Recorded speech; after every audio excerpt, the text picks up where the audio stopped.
ஜென்ம ஜென்மோ ஜென்மே ஸ்ரீச்சரன் ஸ்ரீ பாக்யா சாய். அனைவருக்கும் சாய் சுப நமஸ்காரங்கள். நிலக்கோட்டையிலிருந்து சாய் உமேஷ். ஓம் ஸ்ரீ சத்குரு பகவான் பாட்டி சித்தரின் லீலாமிருதம் 81. திருப்பூர் திரு சுப்பிரமணியம் அவர்கள் நம் பகவான் பாட்டி சித்தரை தனது குருவாக ஏற்றுக்கொண்ட பிறகு நம் பாட்டியார் கூறியதற்கு இணங்க தனது இடத்தை மாற்றி குடியேறிய பின் அவரது வாழ்வு வளர்ச்சி பாதை நோக்கி அடியெடுத்து வைக்கின்ற காலகட்டத்தில் 4 ஏக்கர் விவசாய பூமியை விலைக்கு வாங்கினார். ஆனால் அந்த 4 ஏக்கர் தோட்டத்தில் கிணறு மற்றும் விவசாயத்திற்கு தேவையான இதர வசதிகள் இல்லாமல் இருந்தது.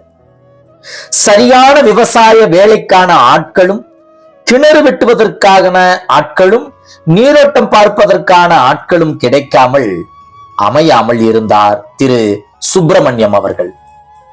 இந்த இக்கட்டான சூழ்நிலையில் திரு சுப்பிரமணியம் அவர்கள் நம் பகவான் பாட்டியாரை சந்தித்து இந்த சூழ்நிலைகள் அத்தனையும் மனதிற்குள்ளேயே பாட்டியிடம் மானசீகமாக சொல்லி பிரார்த்தனை செய்தார். நம் மனதில் நினைப்பதை நம் பாட்டிக்கு தெரியாமலா போகும்? பாட்டியார் உடனே தன் திருவாய் மலர்ந்து திரு சுப்பிரமணியம் அவர்களை பார்த்து, நான் எல்லாத்தையும் பார்த்துக்கிறேன்டா, நீ போய் கிணற விட்டு என்று கூறியதுடன் கைகளை மேலும் கீழும் ஆட்டி ஆசீர்வாதம் செய்தார்கள். திரு சுப்பிரமணியம் அவர்கள் ஊருக்கு திரும்பியவுடன் அதற்கான வேலைகளை ஆர்வமுடன் பாட்டியாரின் அருளோடும் ஆசியோடும் செய்ய முனைந்தார்.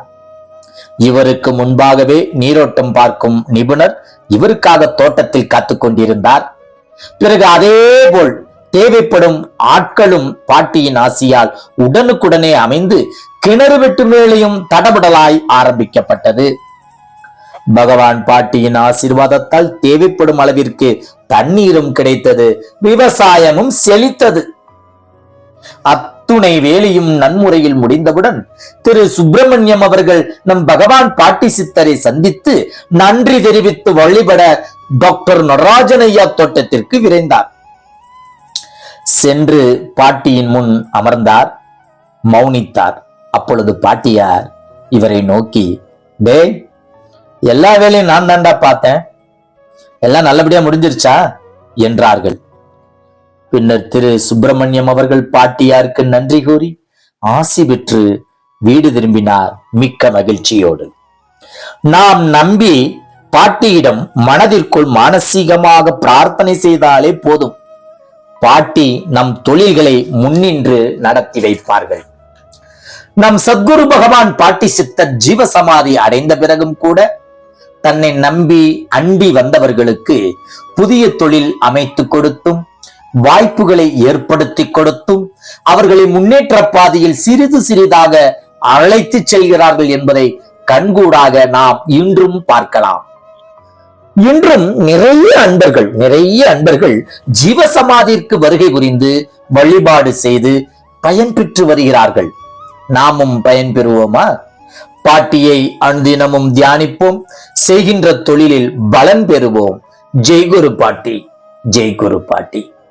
நற்பவி பாட்டி.